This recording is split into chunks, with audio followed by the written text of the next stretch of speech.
Hi guys, and welcome back to a new vlog.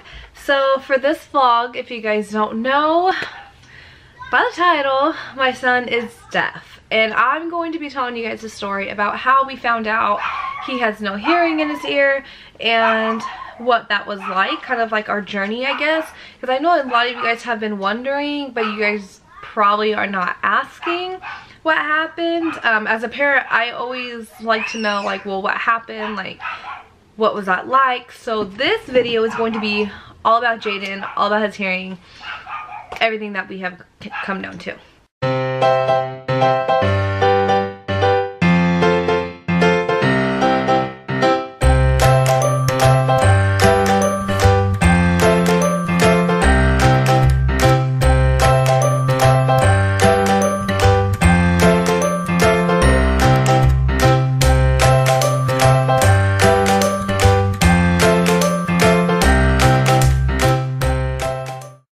When I was pregnant, everything was perfectly fine. My pregnancy was probably the best pregnancy I had ever experienced. With the girls, I was always either nauseous, I was kind of sick. I never actually threw up in all my pregnancies, so I'm just gonna put that out there. I've never thrown up in any of my pregnancies. Always just got nauseous or sick or headaches and migraines and, you know, just all that whole mess.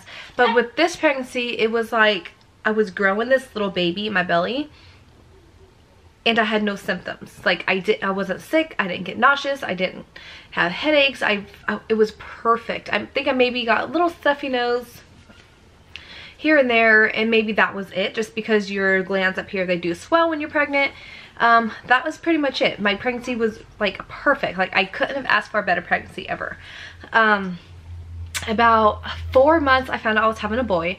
I was ecstatic. I could not wait. I always wanted to have a little boy. So we ended up naming him, well, before we named him, we would call him JJ. His dad's name started with a J, so I'm like, well, everything's gonna be a J because my girls was an M after me. Anyways, coming up to due date. His due date, I want to say, was September 10th. He was born August 28th. So 8/28. He was 2 weeks early when I had went in. I was contracting a little bit here and there, you know, like the Braxton Hicks, they always tell you. So I was like, okay, you know, that's fine. I also went in, to tell you guys, I also went in a couple times a month.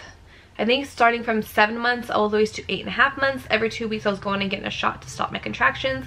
So then my doctor's like, well, if you continue to have them at 38 weeks, you're already considered full term, so we're just gonna let you go ahead and have them. I said, okay. They gave me the shot for his lungs, all that stuff, so everything was good. I go in, oh my gosh, I don't even know where to start. So I go in, it's about 4 o'clock in the morning, we go into the hospital, ready to start to wanting to push and deliver about 8 o'clock, so I was only in labor for 4 hours. Again, it was perfect, 4 hours of pushing, and I was like, let's do this. It's 8 o'clock, let's do this. Then I feel this really like bad pain in my hips. I'm like, it seriously feels like my hips are breaking. Like I can't take this anymore. Every time he's trying to push down, it just, I get this excruciating pain on my hips. So the doctor's like, okay, let's bring in a sonogram. He's trying to feel for the baby. He couldn't even feel the baby. So he goes vaginally and he's looking for the baby. He goes, the baby's in a weird position. I need sonogram, like now. So he brings in the sonogram and they're checking and they're like, we can't find baby's face on the sonogram. I was like, what are you talking about? Everything was perfectly fine. Doctor, you told me that pregnancy and everything was going good. The last ultrasound was perfect. We had his face on there. And he's like, I cannot find the baby's face. And I'm like, oh my gosh, like what the hell is going on? So they get the sonogram and he pushes his hand where we don't want to say where it went, but he went right up and he's like, I feel lumps. And I was like, what are you talking about, lumps? He goes, his face is coming out instead of his head here. It was his face. So his face was like this, always up. And then also he was flipped around, so I guess he was sunny side up. So what happened was that his chin was stuck on my pelvic bone, stopping him from going in, because he was like this and it was pushing down right here. So I was like this, and his face was wanting to come out. So you could just imagine, instead of having the vacuum, like not that I call it vacuum suction, in the birth canal to make the cone head, it was pushing his face out this way. So the doctor's like, I'm gonna tell you right now, your baby's gonna be ugly. He's gonna be swollen. His whole face is going to be sucked out, and he's not gonna have a cone head. Pretty much his face is gonna be the cone. I was like, well, that's kind of rude to say, you know, but it was reality. That's just what was happening. So he goes in there, he goes, let's do C-section. We're not gonna deliver, we have to do C-section. They prep me and everything. I'm like, look, I'm not having C-section. There's no way. I've had 2 perfectly pregnancies. Doctor's like, okay. He's always in the back of the room. He's just like freaking out. He goes, I don't want to have to do a C-section on her. Like, there's no way in hell I'm gonna do C-section. She was perfectly fine last week when she came in. I'm gonna get this baby out vaginally. They kicked everybody out, so everyone had done and left. And I'm sitting there screaming. My freaking stomach hurts. Mind you, I don't take pain medication like epidural or anything during my pregnancies. I had 4 pregnancies perfectly, like, no epidural, no nothing. That's another story. So he goes over there, he goes, Marcella, hold on to the railing and do not move. He goes, it's going to be the most excruciating pain you have ever felt in your life. And I was like, what's going on? He's all, take a deep breath and hold. I'm going to turn the baby. And I was like, what the heck? So he pushes up inside of me. Oh my gosh, I could just feel the pain right now. He pushes up inside me. He pushes the baby back through the birth canal. Okay, so he's pushing it back through the birth canal. Sorry for images. He's pushing the baby back through the birth canal, pushes it, turns his head down, flips the baby. My whole stomach is just like turning. So now the baby has turned down and his face is still kind of like, I guess, like tipped up. So he goes, okay, you're ready to push. I was like, what the hell is that? To remind you, the beds that you're delivering on, my butt was not near the bottom where it was prepped and ready for a baby to come out. My butt was up at the top of the bed. I probably had this much space. My doctor's like, if you move anymore, you are falling off the back of this gurney. I said, then get your hand out of me because it hurts like hell. He goes, if you come down, I can take my hand out. Okay, so I start scooting down. Anyways, long and behold, as soon as he did that, he went back, finished getting suited up, and I was like, I have to push. He goes, just push, just fine, just push. So Jaden's dad's off to the side of me, and I'm pushing, and he just comes out. He comes out like this. Seriously, one hand over his face, it went like this. This pops out, so now he's hanging out like this with his little hand in his face. He's just like, what's up, guys? So, so he's right there. Doctor's like rushing over real fast to try to get the baby. As soon as I push one more, like I didn't even actually push. I just kind of like, I had a contraction and baby just came right out. Because of all the pressure and everything, the baby was just ready to come out. He came on the table and spun. Jaden's dad was right here and caught him. As soon as the doctor came up, he was like this on one side. His dad was like this on one side and caught my baby. It was crazy. Anyways, so back to his deafness. Once we had him, he was very blue. He wasn't crying the way he was supposed to. He was very stressed. He came out and he had like, what's it called, petechiae all over his body. So he looked like a little blueberry with spotted dots all over him. So within 2 hours, there's about, I don't know, 15 doctors in the waiting room, or in the room where I had delivered. So there's about 10, 15 doctors just surrounding me, and they're like, we have to take baby to NICU. He's not breathing correctly. And I was like, what the hell's going on? Like, you just gave me my baby. He's on my chest. We held him, I swear, it felt like maybe 2 minutes. Dad held him, I held him, and they took him from me. That was the last time I saw my baby for almost, I don't know, I want to say like 6 to 8 hours. Okay, nobody's seen him. Everyone was gone. They thought I was going for C-section. He had just came out. So he ended up staying in the NICU for 29 days. They told me he would be there for 6 weeks. He was only there for he was there for exactly 30 days. He ended up having a CMV, which is congenital CMV, which is a virus that attacks the baby in utero. I also have a video on all the information you guys can possibly need. I will put a tag up here so you guys can go and watch that.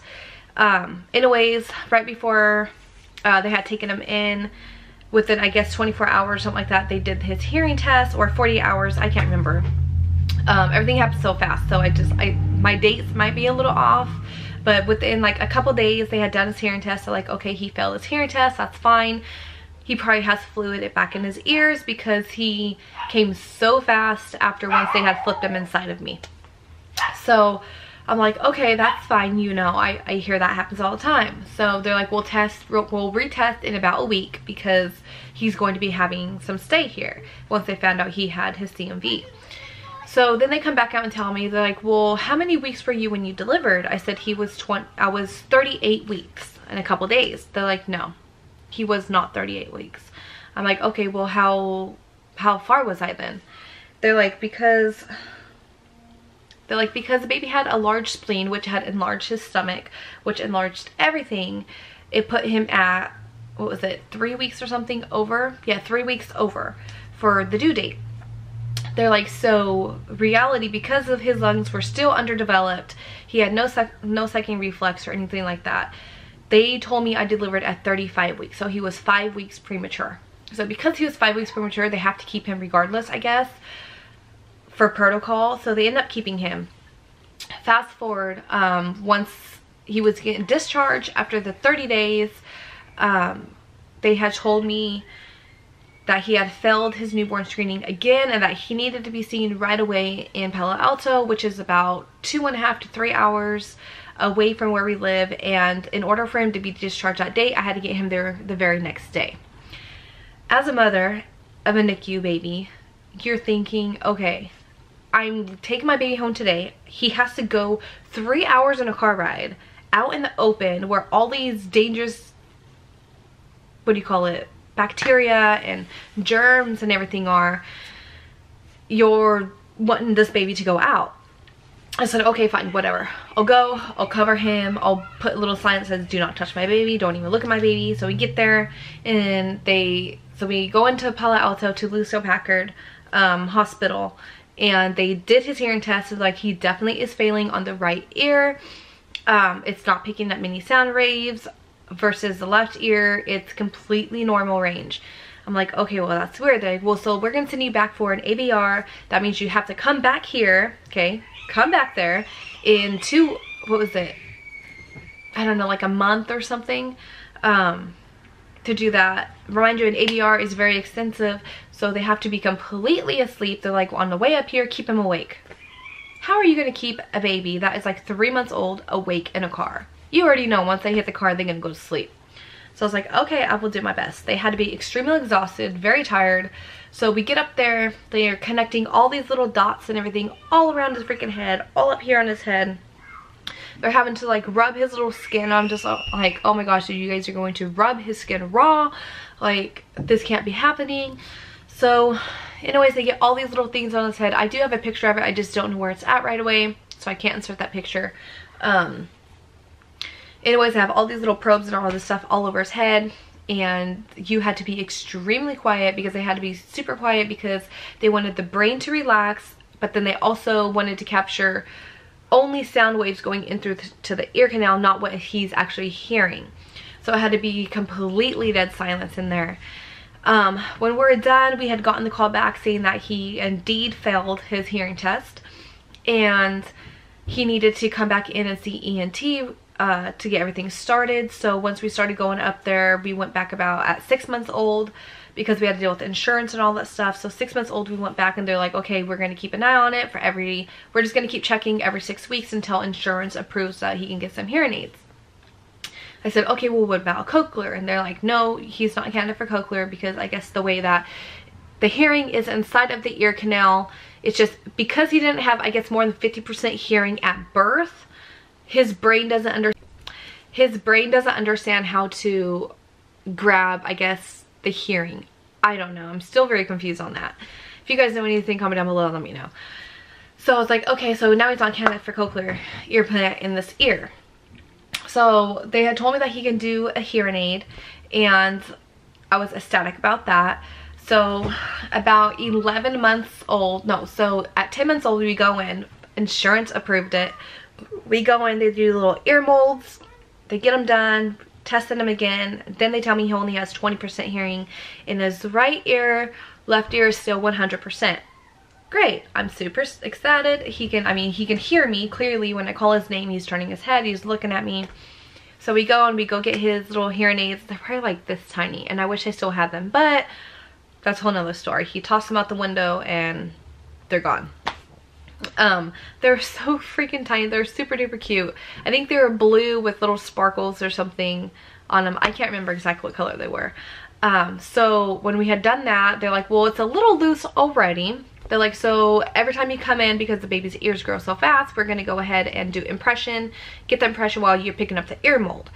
Because if there's any type of gap from the skin, from the ear to the ear mold, you'll get like this really weird buzzing sound and you won't get the full effect on it. So when he first actually got his first hearing aid, it was right before 4th of July. It was like July 1st or July 2nd. And I was so terrified because I was like, well, the fireworks can be so loud. Like, so I just took it out of his ear so he couldn't really hear it, because when I put it in, he would scream and he would freak out. So I was worried about that, but he did get it right before his first birthday, so I was super excited. So ever since then, from age 1 to age 3, we're going up there every 6 weeks. To remind you, he had other problems too, so we're going up there and seeing infectious disease, we're seeing neurologists, we're seeing the eye doctor every 6 months, or every 4 months, eye doctor, neurologist every 6 months, infectious disease every month. So we're going up there constantly. Like, I couldn't work, I couldn't do anything, I couldn't hold a job because I was constantly going up there, at least 3 or 4 appointments just for him alone, not even getting into my own needs and my other 2 girls' needs. This is just on him. So get out of breath. So once we got his hearing aids and everything settled, when he turned about 3 is when the doctor's appointment started to slow down. Then we started going about every 4 months. So every 4 months he would go and get the impression. I would pick a new ear mold. When that impression would come in, we would go back, go get that. We would hold it off a little bit, go back and go get that, get his new hearing aid, get another impression. That's still what we're doing now. He's 6 years old now, and as of right now, he has completely no hearing at all. It's called what's called a dead ear.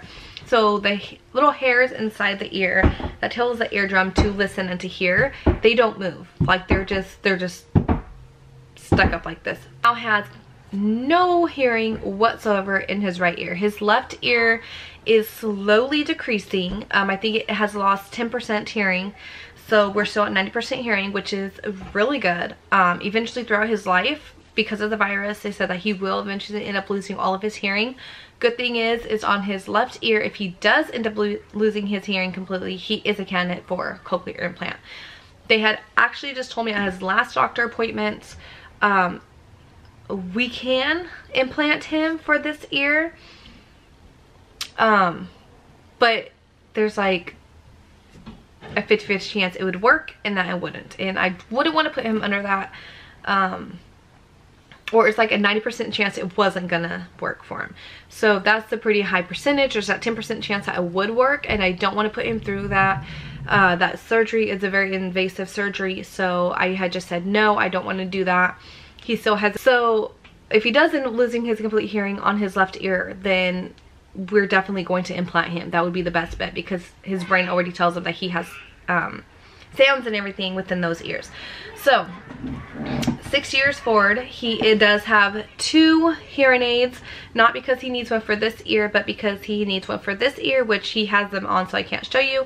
He is currently using the cross, which is you put one in this ear, which is the bad ear. You put the amplifier in this ear, which I say is a speaker. So it's like a Bluetooth. You speak in this one, you can hear from this one. So now when the kid comes up behind here, he doesn't get startled because he has no hearing whatsoever on the side. So if someone comes up here and tells him a little secret, well, he can still hear it, but he's hearing in this ear. So now he's getting surrounds all around. It's just everything's transmitted to this one side. And he wears them all day, full time. There are some times where he doesn't wear them. He just being a butt, or he has computer class at school, so then he's taking them out, and he's still having a hard time putting them back in. So sometimes they don't get back in. But I've asked the teacher, how is he hearing without his hearing aids? And he goes, he's answering questions, he's listening. So that one is working overtime and is doing a great job. So I really don't worry too much about it, but we still do want him to get those sounds if a friend comes up on this side and he does not get startled. So especially walking down the street, you want to be able to hear if a car is coming on this side, and you know, it's for safety measures, and so he can always get more sounds with that. It hasn't affected his speech as we had thought it would. There are a couple words that he really can't say correctly, but I think maybe that's just being a kid. You know, some kids can't say certain words. But yeah, so that's where we're at with our hearing aids. Both hearing aids, he wears both of them. Let me see if he can come in real fast and see and show you guys. But yeah, he loves his hearing aids. We have gone through probably about, I don't know, like 10 different hearing aids. He gets picked as a different color, so he's had red and blue. He's had the orange and blue for, what was it? It was a football team. Oh, the Broncos, because they were playing for Super Bowl, and it was around there when we get his hearing aid. He's done the red and green. He has done black and orange. He's done black and silver. I mean, just so many different colors. He's done his blue and green. He has blue and green right now. Then he did pink with glitters. Oh, pink and green with glitter. He's done just regular pink with glitter. He loves pink, so he's to the point where he chooses it. He's also done yellow and black with silver colors for the races. He did a dark blue and was it like a neon pink, because of his cousin is like a late model racer, and we were going, it was like the season of that, so we wanted to match that. So it was super fun. He gets to choose all of his different colors. We're actually going to be planning a trip up there, I want to say next month, to get new molds. I just realized that they are loose when I was putting them on this morning, so let me go ahead and go grab him. Say hi. Hi. And how old are you? 6. 6. And you can show me your hearing aids? So these are his hearing aids that he chose this last time. There is the green and blue. And why did you choose green and blue? Because that's what I've seen the color. Yay! So like I was telling you guys, he has, so this one is his dead ear. When I speak into this one, he can hear it on this side, right? So I'm going to tell him something. I'm going to have you repeat it, okay? Okay. I love you. What color are your pants? What color were you? What color are your pants? What color? What's your pants? What color are your pants? What color are your pants? What's your brother's name? What's your brother's name? So if I were to take this one out, can you hear me? No, huh? And your hearing aids work good, huh? So I was, what I was telling them was all about how you don't have your hearing in your ear. Oh. And telling them about all the trips that we always have to take down to Palo Alto, and always have to get your impressions in your ears, like the bubble gum. I was like going over there and saying like, Mom, I want the slime, but it was out there. And I wanted my shoes because I didn't want them. So if you want to see all the different trips that we have about his hearing aids and all the trips that we go up to Palo Alto, I will link them. Actually, I'm going to make a playlist and you guys can go ahead and go check them out. Link below, huh? So our most recent one, I'll go ahead and link it down below. If you guys want to hear about his... Right here. Right here. So if you guys want to hear about his journey on what happened from birth until 6 months, I also have that video too. I'll put an eye tag either here or I'll link it down below. I'm not sure how you're gonna do that, but these, yeah, that is our journey. And if you guys have any questions, please feel free to comment down below and let us know if you have any questions. He's doing so well. So easily. If I put my thing back, they don't fall off. It doesn't. If I do a front flip, it won't. Yeah, sometimes it will. Oh, I want to show them something. Oh yeah. So if you look at his hearing aid, like I was telling you guys, let's get it to focus. Hold on, let's get it to focus. There we go. So this little gap right here, that's showing that his ear mold is getting a little bit small for his ear, and eventually if we just keep letting it go like that, he won't get the full hearing in his ear. It'll start buzzing. Let me see this one. This one is okay. Let me see, turn around. Turn. So this one, we're not too worried about it just because he's not getting no hearing. It's pretty much just amplifying from this side to the other side. It's like hurt right. Is it starting to hurt? Yeah, then we're gonna need to get some new hearing aid molds, huh? Don't mind all the glitter on his face. His sister put glitter all over him. Alright, buddy, thank you for coming into the vlog. Do you want to end it with me? Yeah. Okay, what should we say? Thank you for